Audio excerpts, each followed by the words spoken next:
بسم اللہ الرحمن الرحیم۔ اللہم صلی علی محمد وآل محمد۔ السلام علیکم۔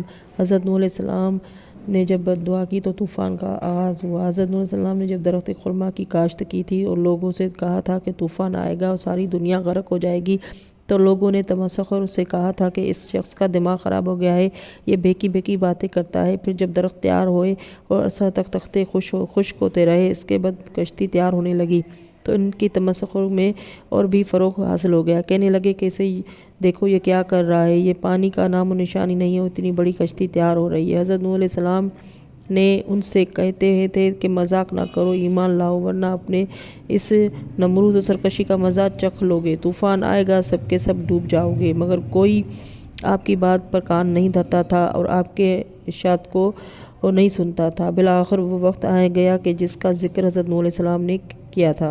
حضرت نوح علیہ السلام کی بیوی مکہ مسجد کوفہ پر اس آہنی تنور میں روٹی پکا رہی تھی جو حضرت حوا علیہ السلام کا تھا کہ دفتن اس میں سے پانی ابلنا شروع ہوا۔ انہوں نے دوڑ کر حضرت نوح علیہ السلام کو باخبر کیا۔ حضرت نوح علیہ السلام نے بائیں اندیشے کہ اس طوفان میں اور میرے بچے بھی نہ کہیں غرق ہو جائیں، اس کے منہ کو ایک بڑے پتھر سے بند کر کے بارگاہ خداوندی میں عرض کی، مالک کیا ہم سب اس میں غرق ہو جائیں گے؟ ارشاد ہوا کہ اے نوح، میں نے تمہیں، تمہارے اہل و عیال و مومنین کو بچانے کا وعدہ کیا ہے، میں انہیں ہلاکت سے بچاؤں گا۔ اب تم فوراً سب کو لے کر کشتی میں سوار ہو جاؤ اور اپنے ہمراہ جملہ مخلوقات کے ایک ایک جوڑے کو لے لو۔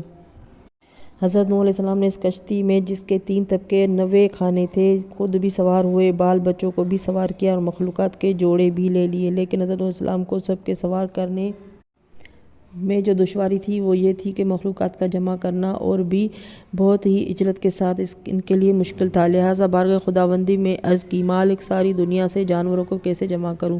ارشاد ہوا، میں سب کو بھیج دیتا ہوں۔ چنانچہ وہ ساری مخلوقات جس کا کشتی میں سوار کرنا مقصود تھا، ایک ہوا کے جھونکے سے حضرت نوح علیہ السلام تک پہنچ گئی اور انہوں نے سب کو سوار کر لیا۔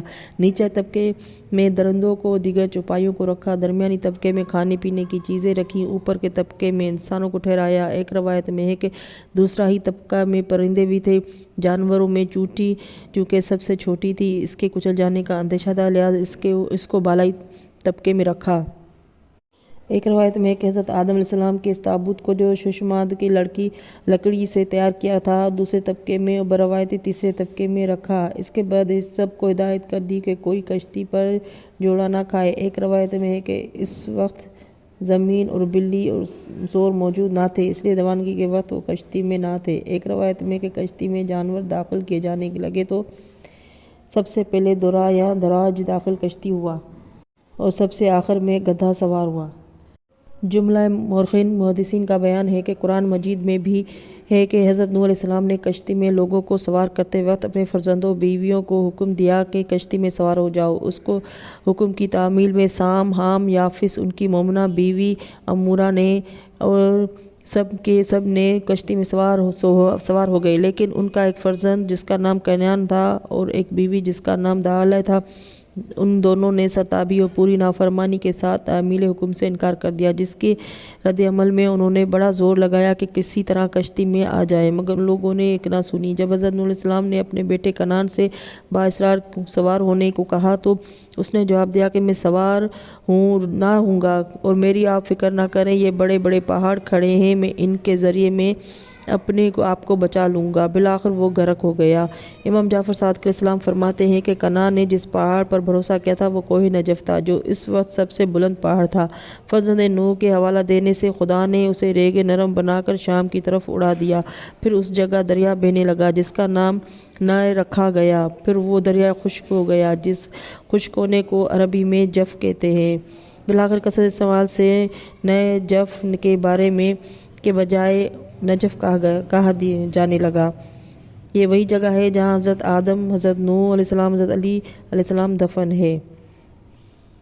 الغرض حضرت نوح علیہ السلام نے سب کو کشتی پر سوار ہو جانے کے بعد تنور کا منہ کھول دیا اور کشتی میں خود بھی سوار ہو کر اس کے تمام دروازے بند کر دیے، اوپر سے اس کو ڈھانپ دیا۔ کشتی میں اندھیرا گھپ ہو گیا۔ تنور کا منہ کھلنا تھا کہ پانی تیزی سے ابلنے لگا، کیونکہ آسمان کے 7ویں سیارے برج سرطان میں آ گئے تھے، جس کا تعلق آب بارانی سے ہے، لہٰذا پانی برسنے لگا اور ایسا برسا کہ پھر کبھی نہ برسا۔ گھٹا دھوپ اندھیرا چھا گیا، ساری دنیا تاریک ہو گئی۔ یہ سلسلہ 40 شبانہ روز تک جاری رہا، یہاں تک کہ دنیا کی بلند ترین پہاڑ سے 15 ہاتھ پانی اونچا ہو گیا۔ ایک روایت میں کے بنا پر پانی اتنا بلند ہوا کہ کشتی تابہ آسمان جا پہنچی۔ دنیا کی تمام چیزیں تب آب ہو گئیں اور تمام مخلوق ختم ہو گئی۔ کثیر روایت میں ہے کہ صرف ایک خانہ کعبہ ڈوبنے سے بچ گیا اور اسی لیے اسے بیت العتیق کہتے ہیں۔ ایک روایت میں ہے کہ پانی جب بلند ہوا اور خانہ کعبہ کے قریب پہنچا تو وہ وہاں پہنچ کر اس نے دورہ اختیار کر لیا اور